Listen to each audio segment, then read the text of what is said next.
Hi, this is Candy at Urban Pioneer, and my chickens have a disco ball. It's cold today, so put it up. Alright, so I'm going to throw out some ideas for exercise and some ideas for diet. Really more not diet, it's just food ideas about emotional eating.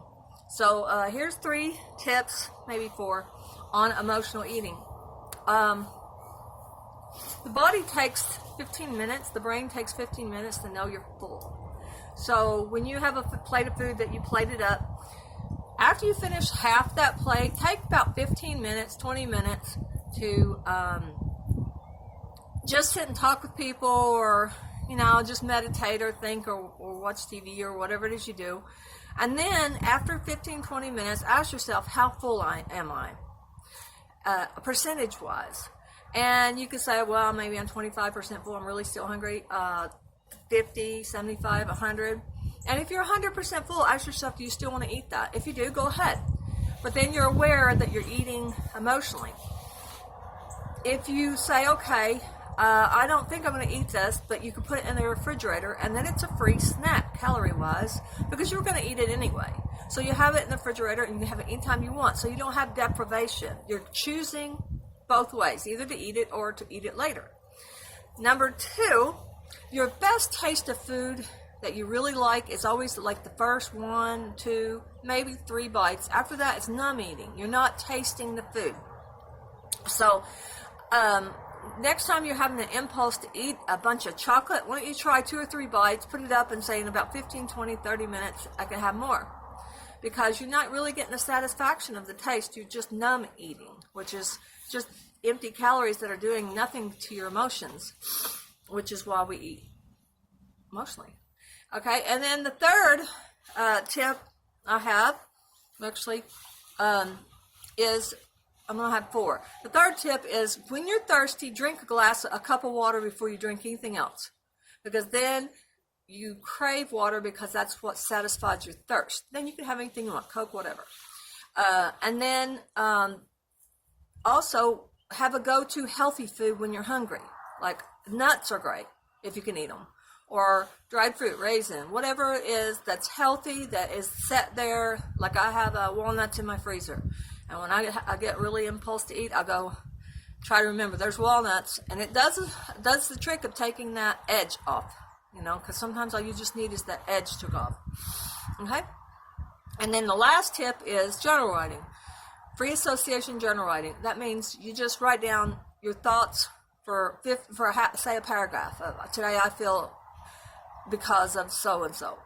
And you write about your feelings. Every time you have an impulse, have that journal set somewhere, easy to get to, in your kitchen or wherever you sit and eat.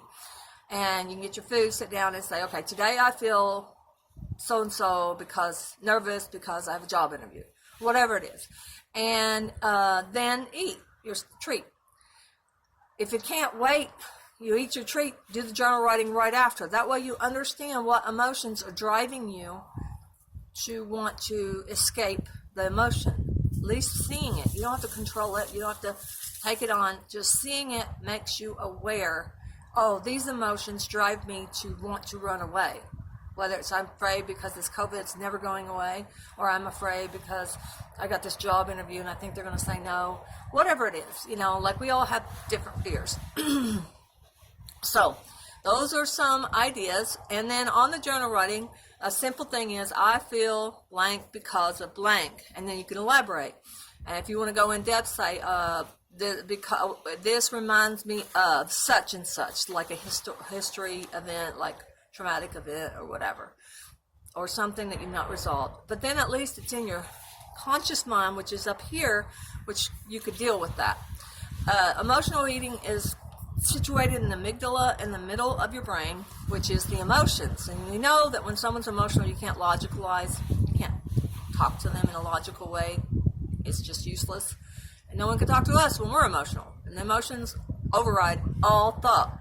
And then when we can calm down, we can have a real conversation. That's why it's not good to argue with someone when they're emotionally charged. Talk to them later.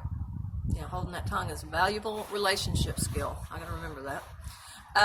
And so when you journal write, I feel so-and-so because of so-and-so. It's simple. The emotions can take that. And then later you can think about this.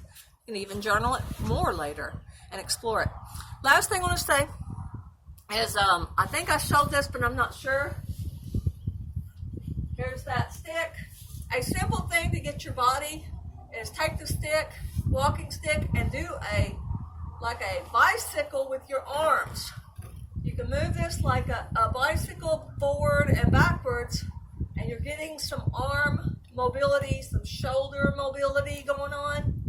I just thought I'd share that. Just an added poetry motion movement. Anyway, I might call this diet in motion. I don't know what I would call it. Food in motion. F-I-M, food in motion. All right. Peace.